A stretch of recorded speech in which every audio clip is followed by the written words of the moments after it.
Assalamualaikum warahmatullahi wabarakatuh. Selamat pagi, berjumpa kembali dengan pelajaran matematika bersama Bu Apri.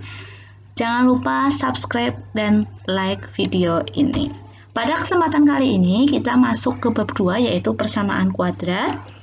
Nah, pada pertemuan kali ini tujuan pembelajarannya adalah yang pertama memahami pengertian persamaan kuadrat, kedua menyebutkan contoh persamaan kuadrat dengan benar, yang ketiga menentukan koefisien dari variabel dan konstanta dari persamaan kuadrat, dan yang terakhir menentukan jenis-jenis persamaan kuadrat.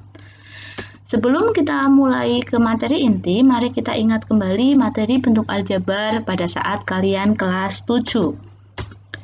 Saya punya bentuk aljabar 5x min 2y ditambah 7. Bentuk aljabar ini memiliki 3 suku. Suku yang pertama 5x, suku yang kedua min 2y, suku yang ketiga adalah 7. Variabelnya apa aja? Variabel adalah sesuatu yang kita belum tahu nilainya, biasanya berupa huruf. Berarti variabelnya adalah x dan y. Kemudian konstanta adalah suku yang tidak ada variabelnya atau hanya angka saja. Berarti konstantanya adalah 7. Kemudian koefisien dari variabel x adalah angka yang mengikuti variabel x. Ada angka 5. Lalu koefisien dari variabel y ada berapa? 2, tetapi di sini memuat tanda min. Berarti diikutkan jadi min 2. Oke, saya kira cukup. Saya lanjutkan ke materi inti definisi persamaan kuadrat. Yang pertama, persamaan. Artinya apa? Artinya dia harus memuat tanda sama dengan. Yang kedua, kuadrat. Nah, kuadrat berarti memuat pangkat tertingginya adalah pangkat 2. Bentuk umum dari persamaan kuadrat didefinisikan sebagai ax kuadrat plus bx plus c sama dengan 0 dengan nilai a tidak boleh 0. Artinya kalau a-nya 0 berarti jelas nggak ada pangkat 2-nya, berarti bukan persamaan kuadrat. A adalah koefisien dari x kuadrat, B-nya adalah x, C-nya adalah konstan atau yang tidak punya koefisien, nggak punya variabel, mohon maaf. Perhatikan contoh berikut.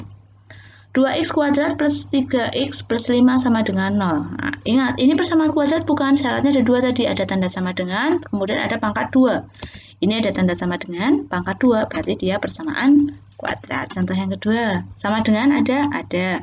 Pangkatnya ada yang kuadrat? Tidak ada, berarti bukan persamaan kuadrat. Yang ketiga, ada sama dengan, ada kuadrat, berarti persamaan kuadrat. Yang terakhir ada kuadrat, tapi ini tandanya sama dengan bukan. Ini sama dengan apa? Bukan. Ini kurang dari, berarti bukan persamaan kuadrat. Saya kira paham ya? Oke. Selanjutnya menentukan nilai A, B, dan C. Jadi A adalah punyanya x kuadrat, B adalah punyanya x, C adalah yang tidak ada siapa-siapanya atau sendirian.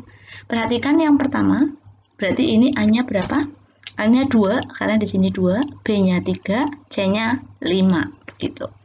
Kemudian yang ini, A-nya berapa? 3, B-nya. B itu apa? B miliknya X. Nggak ada X-nya, Bu. Berarti B-nya 0. C-nya berapa? C-nya 2. Perhatikan contoh yang ketiga. Kalau ini nggak ada siapa-siapanya, nggak ada angkanya, berarti dia nilainya 1. Jadi A-nya 1.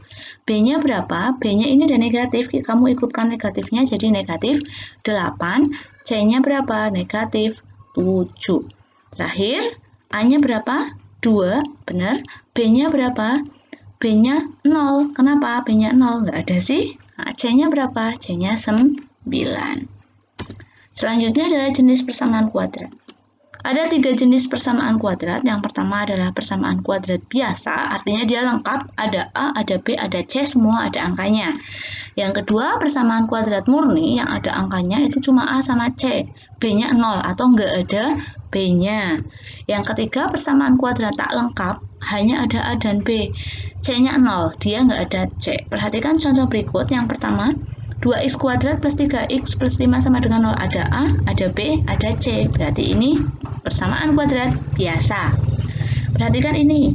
3x kuadrat min 5. Nah, yang x stok nggak ada ya. Berarti B-nya nggak ada. Berarti apa?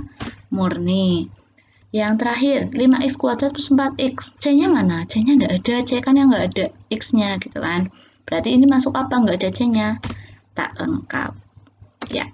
Demikian pelajaran persamaan kuadrat, pengertian dan jenis-jenisnya. Pada kesempatan kali ini jika ada pertanyaan silahkan langsung chat ke WA-nya saya. Setelah ini silahkan kalian kerjakan latihan yang saya share. Tetap jaga kesehatan, kalau bepergian pakai masker, jangan lupa sering cuci tangan. Semoga kita semua terlindung dari paparan virus COVID-19. Terima kasih. Assalamualaikum warahmatullahi wabarakatuh.